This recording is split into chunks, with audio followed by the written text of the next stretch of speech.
Judges chapter 21. Now the men of Israel had sworn at Mizpah, "No one of us shall give his daughter in marriage to Benjamin."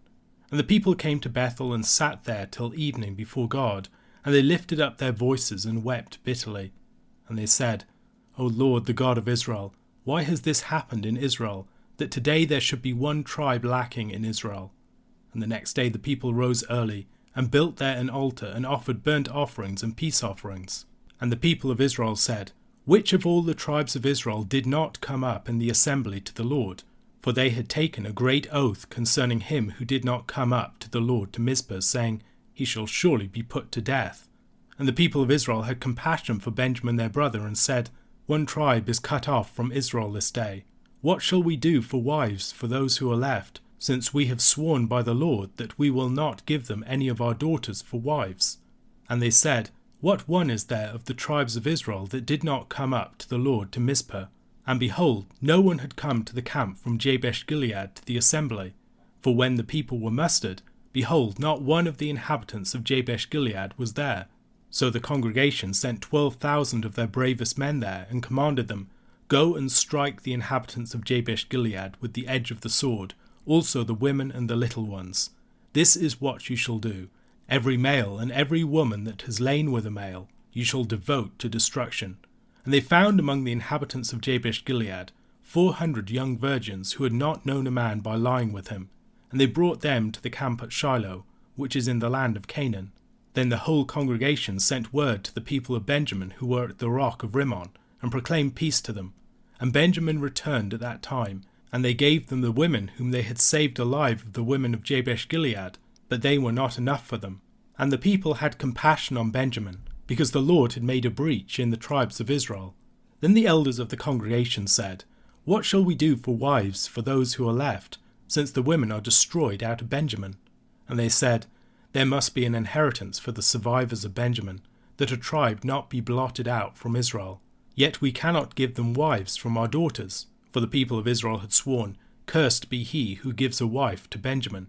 So they said, "Behold, there is the yearly feast of the Lord at Shiloh, which is north of Bethel, on the east of the highway that goes up from Bethel to Shechem, and south of Lebonah." And they commanded the people of Benjamin, saying, "Go and lie in ambush in the vineyards, and watch. If the daughters of Shiloh come out to dance in the dances, then come out of the vineyards, and snatch each man his wife from the daughters of Shiloh, and go to the land of Benjamin.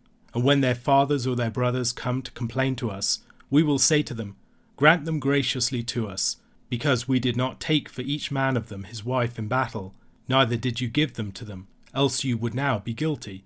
And the people of Benjamin did so, and took their wives according to their number, from the dancers whom they carried off.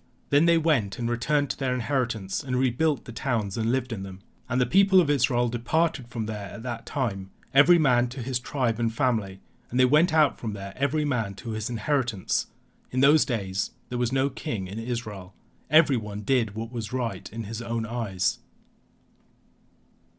One of the grimmest stories in the entirety of the scriptures, Judges chapters 19 to 21, tell the story of the city of Gibeah's abominable act and its horrific aftermath. In Judges chapter 19, the men of Gibeah raped and murdered the Levite's concubine. To provoke the people to address this enormity, the Levites sent her dismembered corpse through the tribes of Israel. The people assembled at Mizpah and sent messengers throughout Benjamin, calling for them to condemn the guilty men of Gibeah to death. But more faithful to bonds of blood than they were to the covenant, the Benjaminites refused to do so. Consequently, Israel went to war against one of its tribes. The tribe of Benjamin had become like the Canaanites in the land, to be purged out. We should remember the way that the Levite passed by Jebus to stay at Gibeah, preferring to stay in an Israelite city than in the city of the pagan Jebusites. Yet Jebus could not have been worse than Gibeah proved to be. Israel suffered terrible losses on the first 2 days of battle against the Benjaminites, losing 1/10 of their force, 40,000 men. As in the battle against Ai, they were engaged in a sort of holy war, while harbouring unfaithfulness in their own midst. Likely the Levite, who greatly distorted the truth in his account of what had happened at Gibeah. After weeping before the Lord and offering sacrifices at Bethel, they returned for a 3rd day of battle. This time they followed the battle plan that Joshua had followed in the successful attack upon Ai. They tempted the Benjaminites out and away from the city of Gibeah, and then an ambush party took the city and burnt it down. In all, well over 60,000 men lost their lives in this sanguinary civil war. Chapter 20 concluded with 600 Benjaminites fleeing to the rock of Rimmon in the wilderness. Chapter 21, the final chapter of the book of Judges, begins with a problem. The Benjaminites, on account of their siding with the men of Gibeah, had become like Canaanites to the Israelites, being placed under the ban. Their cities were destroyed, and the rest of the Israelites had vowed not to intermarry with them, taking the same approach to them as they did to the Canaanite peoples. However, the outcome of this would be Israel's loss of one of its tribes. Benjamin was the youngest of the sons of Jacob. His mother Rachel had died giving birth to him on the road to Bethlehem. Both of Rachel's sons had been lost, or nearly lost. Joseph was taken down into Egypt, and his family presumed him to be dead. The brothers had thought that Benjamin would be lost too, when, returning from Egypt, the silver cup of the mysterious Egyptian official was found in his possession, and he was subject to a death sentence. Then Judah had interceded for his brother. Now, however, it seems that Benjamin is going to be lost entirely. The final 5 chapters of Judges seem to allude to the story of doomed Rachel and her sons at several points. In the parents' unwitting curse of the child, in the unsuccessful pursuit of the stolen teraphim, in the prominence of stolen silver, in the woman's death on the road from Bethlehem, in the tarrying in the father-in-law's house. Does any hope remain for Rachel's son? Distraught at the realization of what the loss of Benjamin would mean for the nation, the people mourn before the Lord at Bethel. As at the turning point of the preceding chapter, after the first 2 days of unsuccessful battle against the Benjaminites, the people offer burnt offerings and peace offerings, and call upon the Lord. They have bound themselves by 2 great oaths. The first oath is that they would not intermarry with Benjamin. The second oath was that any part of Israel that did not participate in the judgment upon Benjamin should be put to death. The logic here is that described concerning apostasy in places like Deuteronomy chapter 13 verses 5 to 9. But that prophet or that dreamer of dreams shall be put to death, because he has taught rebellion against the Lord your God, who brought you out of the land of Egypt and redeemed you out of the house of slavery, to make you leave the way in which the Lord your God commanded you to walk. So you shall purge the evil from your midst. If your brother, the son of your mother, or your son or your daughter, or the wife you embrace, or your friend who is as your own soul, entices you secretly, saying, Let us go and serve other gods, which neither you nor your fathers have known, some of the gods of the peoples who are around you, whether near you or far off from you, from the one end of the earth to the other, you shall not yield to him or listen to him, nor shall your eye pity him, nor shall you spare him, nor shall you conceal him, but you shall kill him. Your hand shall be first against him to put him to death, and afterward the hand of all the people. Apostate parties and those who commit abominations had to be cut off, lest the Lord's wrath come upon the people more generally on their account. And all parties needed to participate in and concur with the judgment, lest their failure to stand against the sin lead to them being judged with the guilty party. Those who fail to stand against the wicked can find themselves sharing in the judgment of the wicked. Apostasy is like a sort of gangrene, and it must be removed as a matter of greatest urgency. If it's not dealt with quickly and effectively, whole parts of the body politic might need to be amputated. Desiring to redeem their brother Benjamin, on the brink of death as a tribe, the Israelites wonder how Israelite wives could be obtained for the remnant of the Benjaminites. At this point, there are 600 survivors of Benjamin who have escaped, a number reminiscent of the company of the Danites in chapter 18. An apparent solution to the problem raised by their first solemn oath presented itself in the second solemn oath that they had sworn. Jabesh-Gilead, one of the cities of the Transjordan, had not sent any of its inhabitants to the mustering, failing to participate in Israel's collective act of judgment upon the Benjaminites. For its sin, Jabesh-Gilead must also fall under the ban. Its people, all of its men and all of its women who have lain with men, are marked out for destruction. The Israelites determined to strike Jabesh-Gilead with a force of 12,000 men and to take unmarried women captive from the city as brides for the remnant of the Benjaminites. We should recognize here the close similarities with the events of Numbers chapter 31. Back in Numbers 25, Balaam and the Midianites had provoked Israel to sin, And in Numbers chapter 31, the Lord executed vengeance upon the Midianites for their attempt to corrupt Israel. A force of 12,000 men under the leadership of people like Phineas, the zealous grandson of Aaron, went to attack the Midianites and killed all of their men. However, when Moses discovered that they had allowed the women to live, he commanded them to kill all the women who had lain with a man, arguing that the women had played a key role in causing Israel to betray the covenant. They were not innocent victims and bystanders, but directly complicit in the seduction of Israel described in Numbers chapter 25. Only the women who were virgins were spared, and the Israelites were permitted to marry them. The virgins of the city were seen as the only salvageable tissue of the body politic that could potentially be preserved from the pervasive rot of its moral corruption. We might recall the way that, even though they escaped the destruction of Sodom, the daughters of Lot took the ways of Sodom with them, and consequently the wickedness of Sodom was not completely eradicated. Phineas, the grandson of Aaron, is also involved in the events of Judges chapter 20 and 21, adopting the same approach to dealing with Jabesh-Gilead as had been followed with the Midianites and Moabites, peoples who, although not Canaanites, had directly tried to subvert the covenant. 400 virgins were found in Jabesh-Gilead, and they were brought to Shiloh. Then the people declared peace to the 600 Benjaminite survivors, giving them the spared women of Jabesh-Gilead. However, there was a shortfall of 200. Numbers play a prominent role in the final 5 chapters of the book of Judges, especially sets of numbers that don't quite add up.